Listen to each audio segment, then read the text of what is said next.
Hello students, welcome to SP smart comparative by Yashpal और my self अभिषेक। और आज हम डिस्कस करने वाले हैं बेटा आपका मॉक 1 का 50% कंटेंट। मॉक 1 में क्या है बेटा, आपके पास जनरल जो है वो 50 क्वेश्चन होंगे, 200 मार्क्स होंगे। ठीक है, सेक्शन ए में 15 क्वेश्चन है, सेक्शन बी में 35 क्वेश्चन है। आपको सारे के सारे अटैम्प्ट करने हैं, 15 एंड 35 टोटल अटैम्प्टेशन आपकी 50 है इस टाइम। करेक्ट अगर आपके पास आंसर आप करते हैं तो पॉजिटिव 5 मार्क्स मिलते हैं, और अगर इनकरेक्ट है तो -1 मिलता है। मतलब -1 मतलब 1 मार्क डिडक्ट होता है, 25% डिडक्शन है आपकी। ठीक है, और उसके बाद अगर अनआंसर्ड है, अगर कोई भी अगर उसने कोई किसी क्वेश्चन को आपने मार्क नहीं किया है तो आपको वहाँ पे 0 मार्क मिलेगा, वहाँ से कोई डिडक्शन नहीं होगी। ठीक है, तो चलिए स्टार्ट करते हैं। फर्स्ट क्वेश्चन है हमारे पास, if this matrix equals to an identity matrix then the least positive integral value of k is. इस कंडीशन के लिए लीस्ट पॉजिटिव इंटीग्रल वैल्यू क्या होगी ऑफ के। तो हमारे पास ये एक मैट्रिक्स है which is equal to identity matrix. तो आप यहाँ से अगर इसको आइडेंटिटी मैट्रिक्स है तो इसका ए मैट्रिक्स का अगर डिटर्मिनेंट फाइंड आउट करते हैं इसको अगर हम ए मैट्रिक्स कंसीडर करते हैं और इसको आइडेंटिटी मैट्रिक्स, तो ए मैट्रिक्स का डिटर्मिनेंट किसके इक्वल होगा, this is cos square 2π/7 minus यहाँ पे और माइनस ऑफ साइन स्क्वायर 2π/7 तो sine square theta plus cos square theta हो जाएगा विच इज़ 1। अब आइडेंटिटी मैट्रिक्स का डिटर्मिनेंट किसके इक्वल होता है, ये भी 1 के इक्वल होता है। क्लियर है। तो LHS इक्वल्स टू RHS हम इसको कर रहे हैं भाई मैथमेटिकल इंडक्शन से सॉल्व। n इक्वल्स टू 1 के लिए करेक्ट है। अब हम क्या करते हैं, ए स्क्वायर सॉल्व करने की कोशिश करते हैं। ए स्क्वायर के लिए क्या करते हैं, पहले हम थीटा ले लेते हैं 2π/7 जो हमने यहाँ पे लिया।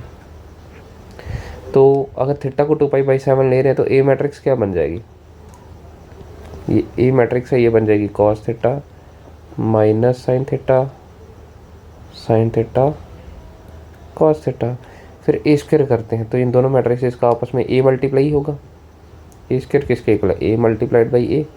इनका आपस में प्रोडक्ट करेंगे, row multiply column, row multiply column. तो cos theta cos theta cos का theta sine theta minus of sine square theta, फिर cos theta minus sine theta तो minus sine theta cos theta, फिर minus sine theta cos theta तो minus sine theta cos theta. फिर इसके बाद sine theta cos theta sine theta, फिर sine theta minus of sine square theta cos theta cos का theta. तो cos का theta minus sign square theta cos 2 आ गया। ये कितना हो गया, ये आपके पास -2 साइन थीटा कॉस थीटा हो गया। ठीक है, ये आ गया। ये फार्मूला किसका होता है, ये साइन 2 थीटा, ये पोर्शन जो है ये साइन 2 थीटा की कंडीशन है तो हमने यही कर लिया साइन 2 थीटा। ये आ गया साइन 2 थीटा, क्योंकि sine theta plus cos theta sine theta cos theta plus sign theta cos theta 2 sign theta cos theta हो जाएगा विच इज साइन 2 थीटा। तो ये आ गया ए स्क्वायर। सिमिलरली A4 क्या होगा, A4 होगा ए स्क्वायर मल्टीप्लाई ए स्क्वायर। इसका करेंगे तो हमारे पास रिजल्ट आएगा कॉस 4 थीटा साइन 4 थीटा। ये ए स्क्वायर के केस में अब देखो ए किसके इक्वल था, cos theta sine theta A square के equal cos 2 theta minus sine 2 theta cos 2 theta. वैसे A4 हमारे पास किसके इक्वल आ रहा है, cos 4 theta minus sine 4 theta sine 4 theta cos 4 theta. तो ये सिमिलरली आगे चलता है जैसे a⁻7 इसके इक्वल आ जाएगा। ठीक है, अब हमारे पास थीटा किसके इक्वल है, अब हमें क्या प्रूव करना, this condition for minimum value of k this condition is equal to this.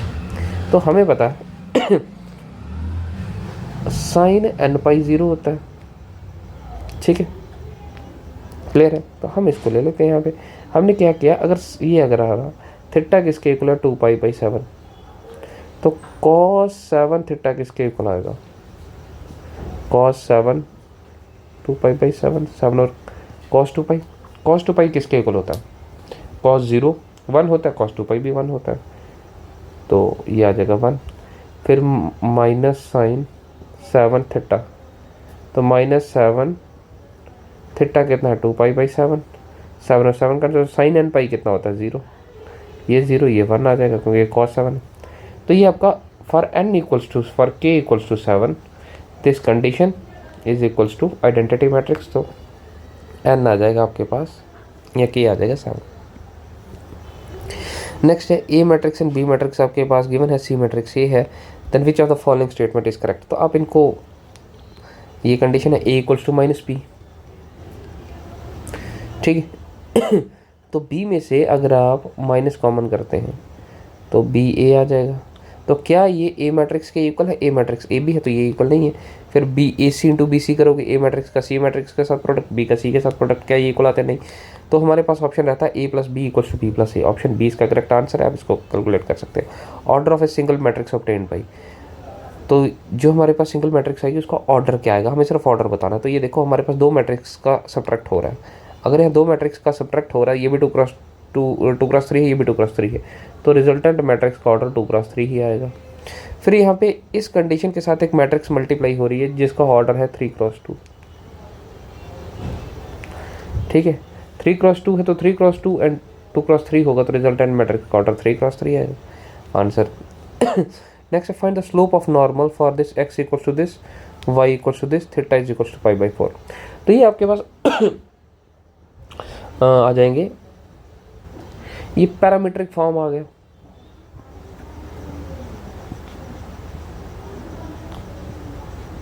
Parametric form में क्या है बेटा कि x भी नए वेरिएबल पे डिपेंड है, y भी नए वेरिएबल पे डिपेंड है। आपको dy/dx चाहिए। dy/dx किसके इक्वल आएगा? y को with respect to theta differentiate किया जाएगा, x को with respect to theta differentiate किया जाएगा। y को विद रिस्पेक्ट टू थीटा करेंगे तो a साइन क्यूब थीटा है, तो ये आ जाएगा 3 साइन स्क्वायर थीटा, और साइन थीटा का डेरिवेटिव कॉस थीटा। फिर आ जाएगा a cos cube theta, a cos cube theta का 3 कॉस स्क्वायर थीटा, और कॉस थीटा का माइनस साइन थीटा। तो यहाँ पे कैंसिल आउट क्या होगा? 3 कैंसिल, a और a कैंसिल, साइन थीटा के साथ स्क्वायर कैंसिल, कॉस थीटा के साथ स्क्वायर कैंसिल, तो sine upon cos minus tan theta रह जाएगा। अब थीटा किसके इक्वल है? π/4, तो थीटा π/4 कर लो तो माइनस tan π/4 कितना आ जाएगा? tan 45 1, तो -1 आपके पास आंसर आ जाएगा। नेक्स्ट है find the minimum value of this function. आपके पास इस फंक्शन का मिनिमम वैल्यू आपको फाइंड आउट करना। मिनिमम वैल्यू के लिए क्या कंडीशन है? पहले आप इसका फर्स्ट ऑर्डर डेरिवेटिव करेंगे। फर्स्ट ऑर्डर डेरिवेटिव क्या है? 2x प्लस 1, ये x² प्लस x प्लस 1 है, तो first order derivative 2x plus 1। Second order derivative क्या होगा इसका? 2 मीन्स ग्रेटर देन 0 है, तो डेफिनेट है कि आपको क्या वैल्यू मिलेगा? मिनिमम वैल्यू मिलेगा। लेकिन किस पॉइंट पे मिल रहा है? तो हम लोग यहाँ पे फर्स्ट ऑर्डर डेरिवेटिव को इक्वेट टू 0 करेंगे, तो x किसके इक्वल आएगा? -1/2 पे।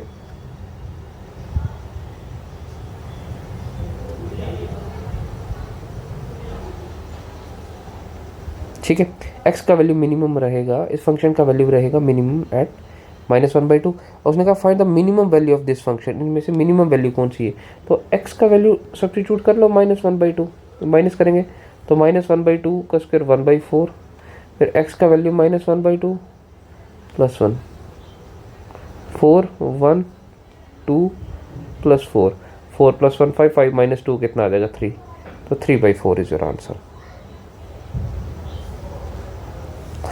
नेक्स्ट है the line this and the curve this, the line touches the curve at a point. ये लाइन जो है इस कर्व को किस पॉइंट पे टच कर रही है? तो यहाँ पे इनके टेंजेंट्स का हम इक्वेशन इक्वल कर लेते हैं। तो टेंजेंट जहाँ पे इक्वेट करेंगे वहाँ पे आपका पॉइंट निकल जाएगा। तो dy/dx, पहले हम इस कंडीशन को देख लेते हैं। अगर हम इसको डिफरेंशिएट कर रहे हैं y को विद रिस्पेक्ट टू x, क्योंकि y विद डिपेंड कर रहा है वेरिएबल x पे, dy/dx किसके इक्वल आ जाएगा?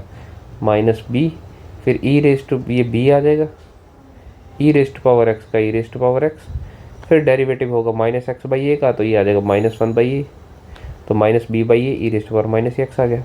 फिर उसके बाद ये लाइन है, लाइन का इक्वेशन क्या है? x/a plus y/b equals to 1। अगर आप इसको डिफरेंशिएट करते हैं विद रिस्पेक्ट टू x, तो पहली कंडीशन है x का derivative with respect to x 1 होगा, तो 1/a आ जाएगा। फिर ये कितना आएगा? 1/b, y का differentiate with respect to x dy/dx which is equals to 0, तो dy/dx ये 1/b है, 1/b इक्वल्स टू -1/a, तो अब b को क्रॉस मल्टीप्लाई करेंगे तो -b/a, तो dy/dx किसके इक्वल आ गया? -b/a के। अब इन दोनों कंडीशन में LHS सेम है, तो RHS इक्वेट किया जा सकता है। तो -b/a कैंसिल, तो 1 के इक्वल आ गया, which is equal to e raise to power 0, that means e raise to power 0 equals to 1, तो x/a किसके इक्वल है? 0 के। कांस्टेंट तो 0 हो नहीं सकता, that mean x equals to 0।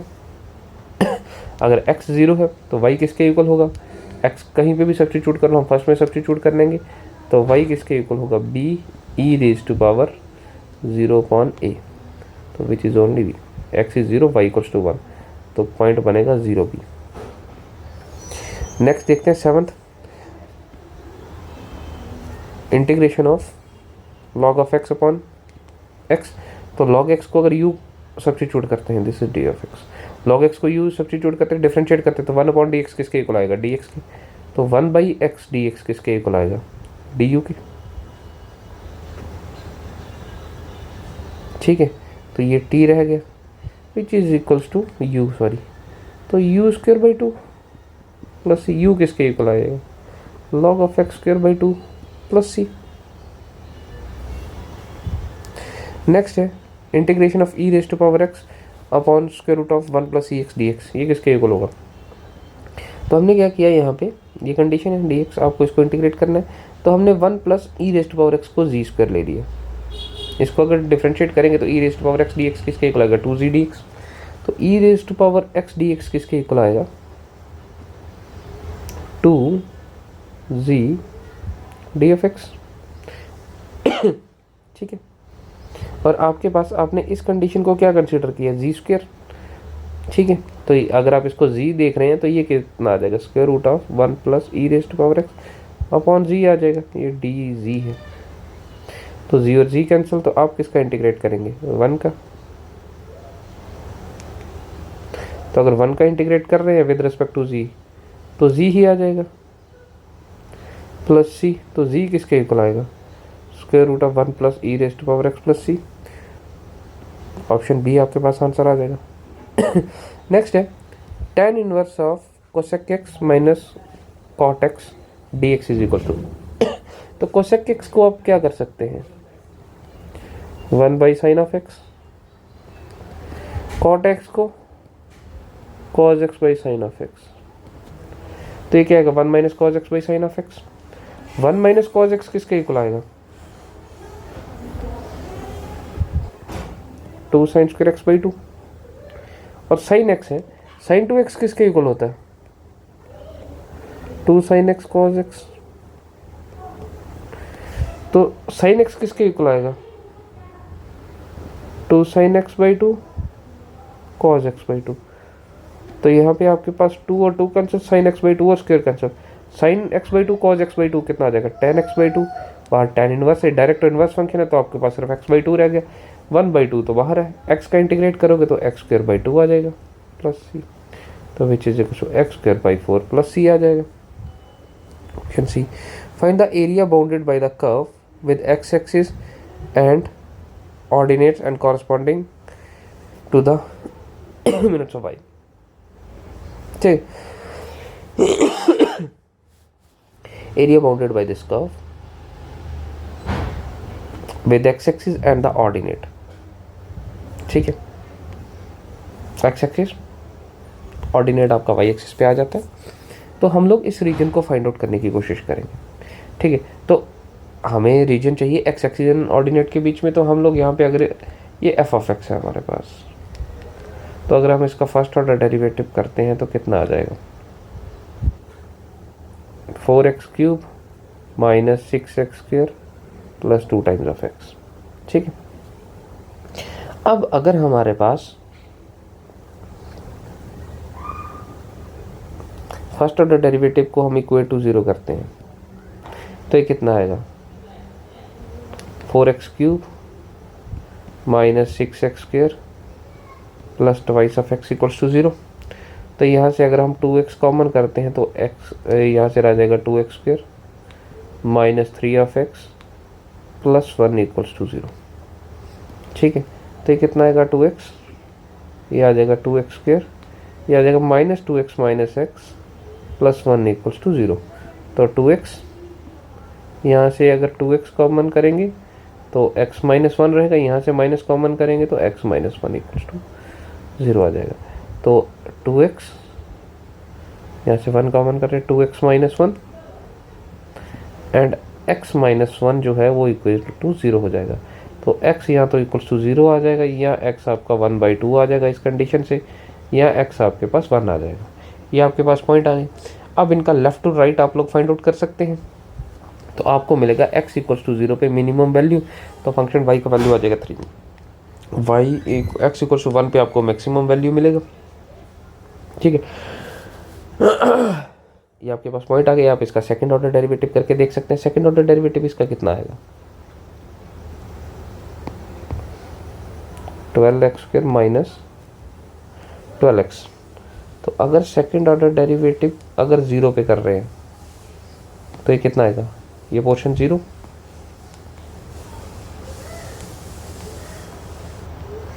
ठीक है, तो इसका अगर सेकंड इस कंडीशन का सेकंड ऑर्डर डेरिवेटिव करेंगे तो 4x³ के लिए 12x² आ जाएगा, -6x के लिए 12x, और 2x का डेरिवेट करेंगे तो सिर्फ 2 रहेगा। अगर 0 सब्स्टिट्यूट कर रहे हैं, ये भी 0 ये भी 0, आपके पास वैल्यू रह रहा 2।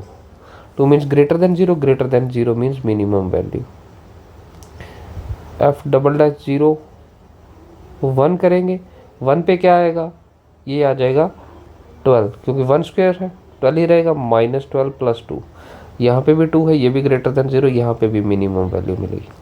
ठीक है, और इसके बाद हमारे पास आ जाएगा इन दो कंडीशंस के बीच में आप वैल्यू फाइंड आउट कर लो, क्योंकि 1/2 के लिए आपके लिए मैक्सिमम वैल्यू आ सकती है। अब इसको सिंप्लीफाई कर सकते हैं 1/2, ये भी सेम ही आएगा वैसे। f'(1/2) ये कितना आएगा, 12 × 1/8 -12 × 1/4 है यहाँ पे, 1/4 -12 × 1/2 + 2, ये 3 - 6 + 2 आएगा, 3 to 5, 5 - 6 कितना आ जाएगा, -1 विच लेस देन 0। तो इस पे आपको मैक्सिमम वैल्यू मिलेगी। ठीक है, हमारे पास क्या है x axis and ordinate to the negatives of y होगा शायद, to the minutes of y है। तो ठीक है, हम इसको 0 to 1 ले लेते हैं। तो हमारे पास इसको इंटीग्रेट करेंगे तो ये रिजल्ट आपके पास आएगा 91/30। Find the general solution for this condition. यहाँ पे मिनट्स नहीं है, दिस इज मिनिमा, ये मिनिमा ऑफ y है। तो y की मिनिमम वैल्यू के लिए आपको फाइंड आउट करना है, इसलिए हम 0 to 1 लिमिट ले रहे हैं। ठीक है, ये आपके पास क्वेश्चन आ जाएगा, that is 1/x² dy + 2xy dx cot x dx is equals to. ठीक है, तो dx की टर्म्स को हम एक ही तरफ लेके जाते हैं, तो ये -2x इस तरफ जाएगा, तो dx कॉमन हो गया। अब ये dx को यहाँ पे ले आइए, dy/dx हो गया, 1/x² को डिनोमिनेटर में ले आइए तो ये किसके इक्वल आएगा, cot x/1 + x² -2x / 1 + x² y। तो इस कंडीशन को इस तरफ लेंगे तो पॉजिटिव में आ जाएगा। ये फॉर्म आपके पास बन गई dy/dx + py = q में। p कितना है यहाँ पे, आपको इसको इंटीग्रेट करना है, आपको जनरल सॉल्यूशन करना है, तो पहले इंटीग्रेटिंग फैक्टर चाहिए। इंटीग्रेटिंग फैक्टर किसके इक्वल है, e⁻∫ pd of x which is equal to e⁻∫ 1 + x², यहाँ पे 2x d of x है, तो ये आ जाएगा e⁻log 1 + x² which is equal to 1 + x² आ जाएगा। ये आ गया आपके पास। अब आपको मल्टीप्लाई करना है y dot integrating factor, q dot integrating factor d of x, q यही है cot of x 1/x², 1 + x² d of x, ये कैंसिल, तो cot x का इंटीग्रेशन करना है which is log of sin x, तो आपके पास आंसर आएगा 1 + y × 1 + x² log of sin x + c। Next find the general solution for this equation. ये तो आपका वेरिएबल सेपरेबल है, बहुत ईजी है, इसको देख लीजिए। ठीक है, नेक्स्ट है the region represented by the inequality this. ये रीजन क्या रहेगा, रीजन हमने बनाया, एक है xy > 0, xy > 0 मतलब फर्स्ट क्वाड्रेंट है, y < 6, x + y < 3। तो हम इसको इक्वेट करते हैं x + y = 3, x 0 होगा तो y 3, y 0 होगा तो x 3 आ जाएगा। तो ये पॉइंट बन गया आपके पास 1 0 1 0, इन दोनों को ज्वाइन कर लो। ठीक है, तो हमारे पास क्या है अब आपके पास इस लाइन ने इस प्लेन को दो पार्ट्स में डिवाइड किया, हम एक पॉइंट लेंगे जो इस लाइन पे प्रेजेंट नहीं है, तो वो लाइन हम ओरिजिन ले लेते हैं 0 0। ओरिजिन चेक करते हैं क्या 0 + 0 <= 3 है, इस इनइक्वालिटी को सेटिस्फाई कर रहा है, तो ये इसके सोल्यूशन रीजन में आ गया। अब y < 6 भी है, तो ये y एक्सिस है, तो y = 6 लाइन हमने यहाँ ड्रॉ कर ली। ठीक है, y = 6, y < 6 क्या होगा, y < 6 ही रहेगा, तो ये सारा इसी में है, तो ये वाला इसका कॉमन रीजन रहेगा, ये इसमें भी आया <6 इसमें भी आएगा। ठीक है, तो आपका ये बाउंडेड रीजन है। ठीक है, तो आपके पास बाउंडिंग इन फर्स्ट क्वाड्रेंट रहेगा खाली, रीज़न ये है बाउंडेड इन फर्स्ट क्वाड्रेंट, क्योंकि x > 0 y > 0 है, तो फर्स्ट क्वाड्रेंट में x और y दोनों पॉजिटिव होते हैं, सेकंड में x नेगेटिव होता है y पॉजिटिव, यहाँ पे x negative y is also negative and x positive y is also negative, तो ये फर्स्ट क्वाड्रेंट में ही रहेगा। ठीक है, इसको रहने दीजिए, ये आपके सिलेबस में नहीं है। नेक्स्ट है man hits target 4 times in 5 shots, B hits 3 times in 4 shots and C hits 2 times in 3 shots. Now find the probability that B and C hit but A does not hit. ठीक है, तो that means this is A, अगर ये है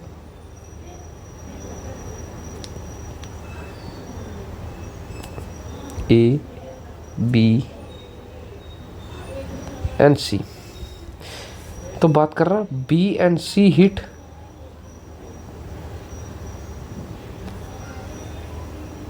but A doesn't hit, B and C hit, तो हम क्या करेंगे, अब ये जो पोर्शन होता है,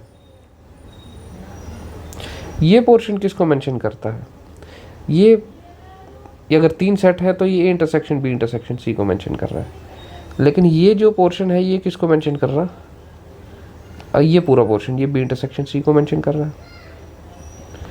अगर पूरे B इंटरसेक्शन C में से हम लोग ये माइनस कर लें A intersection B intersection C, तो अब आपके पास ये वाला पोर्शन जो रह जाएगा, ये वाला पोर्शन है A intersection B intersection C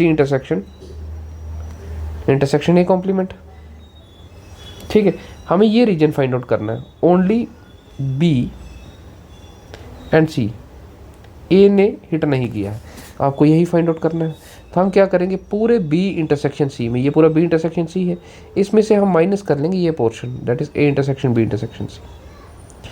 ठीक है, अब ये B एंड C जब हिट कर रहे हैं, A की हिट अलग है, A पहले हिट करेगा फिर उसके बाद B C, तो ये सारे इंडिपेंडेंट कंडीशन है।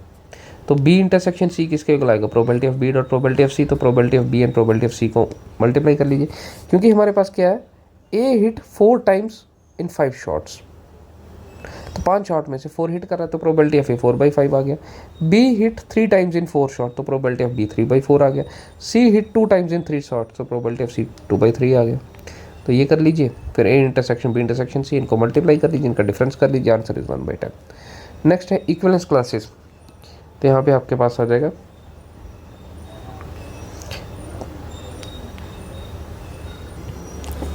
तो इसमें से आपका सी पार्ट है, दैट इज ए ऑप्शन आ जाएगा, no element of A is related to any element of H. Equivalence class, दो सेट के एलिमेंट आपस में रिलेट नहीं करेंगे क्योंकि ये अलग अलग सेट्स हैं, इन सभी का यूनियन करोगे तो एक सेट, ए पूरा कंप्लीट सेट बनेगा आपके पास। तो हमारे पास इनका इंटरसेक्शन 5 रहता है, तो इसका मतलब ये आपस में रिलेट नहीं करते हैं, तो no element of A is related to this. Next है 7th, cot inverse of B A plus 1 upon a minus b, cot inverse of bc upon b minus c plus cot inverse of ca upon c minus a is equals to। तो ये बड़ा simple सा question है कि हमारे पास cot inverse of x minus cot inverse of y किसके equal होता है, cot inverse of x y upon x minus y। तो वैसे ये है, तो ये किसके इक्वल आएगा, cot inverse of a minus cot inverse of b, ये किसके इक्वल आएगा, cot inverse of b minus cot inverse of c, और ये किसके इक्वल आएगा, cot inverse of c minus cot inverse of a। cot inverse of a और a cancel, cot inverse of b और b cancel, c और c cancel, सारे cancel हो जाएंगे, आंसर आ जाएगा 0। If a is a square matrix then a minus a transpose is equals to, अगर ये स्क्वायर मैट्रिक्स है तो a minus a transpose symmetric होगी, स्क्यू में सिमेट्रिक होगी, डायगोनल होगी, तो a माइनस a ट्रांसपोज है, अगर आप इसको c कंसीडर कर रहे हैं, इन दोनों का ट्रांसपोज कर लीजिए, ये हो जाएगा माइनस ए ट्रांसपोज का होल ट्रांसपोज। अब किसी मैट्रिक्स का डबल ट्रांसपोज करोगे तो मैट्रिक्स सही रहता है, तो माइनस कॉमन करोगे तो ए माइनस ए ट्रांसपोज लिखा जा सकता है विच इज़ माइनस ऑफ सी। तो सी ट्रांसपोज माइनस ऑफ सी के इक्वल है, तो इसलिए स्क्यू सिमेट्रिक हो गया आपके पास। नेक्स्ट है this determinant equals to 3a minus B then the values of A and B. तो बड़ा बेसिक सा क्वेश्चन है, ये ए है, मैं डिटर्मिनेंट आपको, तो with respect to A open करिए तो C B minus A square हो गया, फिर बी के विद रिस्पेक्ट ओपन करेंगे तो B square minus A C आ गया, फिर सी के विद रिस्पेक्ट ओपन करेंगे तो C multiplied by A B minus C square आ गया। क्लियर है? तो ये कितना आएगा, इसको A B C E minus A Q, फिर B Q plus A B C, फिर A B C minus C Q. तो A B C A B C A B C 3 times of A B c, इनमें से minus common करेंगे तो a q plus b Q plus c cube आएगा। तो यहाँ है 3a माइनस बी किसके इक्वल है, तो अगर इनको कंपैरिजन करेंगे तो a किसके इक्वल आएगा, ए बी सी के, माइनस बी किसके इक्वल आएगा, a cube b cube c cube. तो ऑप्शन आ जाएगा आपके पास c, matrix a equals to this. आपको बताना ये ऑर्थोगोनल है, आइडेम्पोटेंट है, नॉन सिंगुलर है या नीलपोटेंट है। तो इसकी सिंपल सी कंडीशन है ये आइडेम्पोटेंट है, क्योंकि इस मैट्रिक्स का स्क्वायर करोगे, ए स्क्वायर करोगे अगर विच इज़ ए इंटू ए, तो आपके पास रिजल्ट ए के ही इक्वल आएगा। आप इसको वेरीफाई कर सकते हो मल्टीप्लाई करके, तो ये आपके पास आइडेम्पोटेंट मैट्रिक्स हो जाएगी। नेक्स्ट है 21st आपको बताना ये कंडीशन जो है इस डिटर्मिनेंट का वैल्यू किसके इक्वल है। तो ये हमने पहले भी किया है शायद, ए बी सी है 1 1 1 बी प्लस सी प्लस ए प्लस बी। तो हम लोग क्या करते हैं यहाँ पे कि आप C3 कॉलम में हम लोग C1 कॉलम ऐड करते हैं, क्योंकि B प्लस सी है, एक ए रह गया, C प्लस ए है, B है, A प्लस बी है, C है। तो क्या होगा अगर मैं यहाँ पे A B C करता हूँ 1 1 1, तो C1 3, B प्लस सी में A ऐड करूँगा तो क्या बनेगा, A plus B plus C, C plus A में B ऐड करूँगा तो ये क्या बनेगा, A plus B plus C, A plus B में C ऐड करूँगा तो A प्लस बी प्लस सी आ जाएगा। अब मैट्रिक्स डिटर्मिनेंट में है कि किसी भी रो या कॉलम से आप कुछ कॉमन कर सकते हैं। तो अगर यहाँ से अगर आप A plus B plus C common कर रहे हैं, बी सी 1 1 1 1 1 1 हो गया। तो अगर 2 रोज या 2 कॉलम आपस में आइडेंटिकल है तो वैल्यू ऑफ डिटर्मिनेंट किसके इक्वल हो जाता है, 0 के। That mean this whole condition equals to 0, result is equals to 0। X equals to f T cos T minus f dash t sine t, y equals to f T sine t f dash t cos t, then d square d x by D t whole square divide by D t whole square is equals to. तो ये आपके पास एक condition है, ये आपके पास दूसरा condition है। हमने क्या किया, x cos t plus y sine t find out किया, मतलब इसको कॉस टी के साथ बोथ साइड मल्टीप्लाई किया और इस कंडीशन को साइन टी के साथ बोथ साइड मल्टीप्लाई किया। तो ये एक्स कॉस टी है, इसको करेंगे तो कितना आएगा, ये आ जाएगा F T cos square t minus F T sine T cos t. फिर हम इसको अगर साइन के साथ मल्टीप्लाई करेंगे, यहाँ प्लस कर रहे हैं हम, तो plus F T sine square T, और इसके साथ मल्टीप्लाई होगा तो plus F T sine T cos T. तो ये आपस में F T sine T cos T cancel हो जाएगा, तो एफ टी कॉमन आ जाएगा, sine square T plus cos T T आ गया, ठीक है। Cos square T plus sine square T 1 आ गया, तो ये आ गया एफ ऑफ टी के इक्वल। फिर हम क्या कर रहे हैं, x sine T minus Y cos T. तो ये जो हमने इसको कॉस के साथ मल्टीप्लाई किया, इसको साइन के साथ, अब हम इनको कर रहे हैं माइनस, माइनस करेंगे तो अंदर भी माइनस जाएगा, ये आ जाएगा, ठीक है।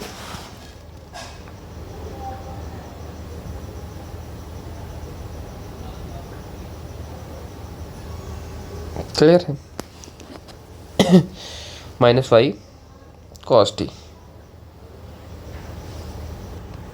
ठीक है। ये एक पहला पार्ट हो गया।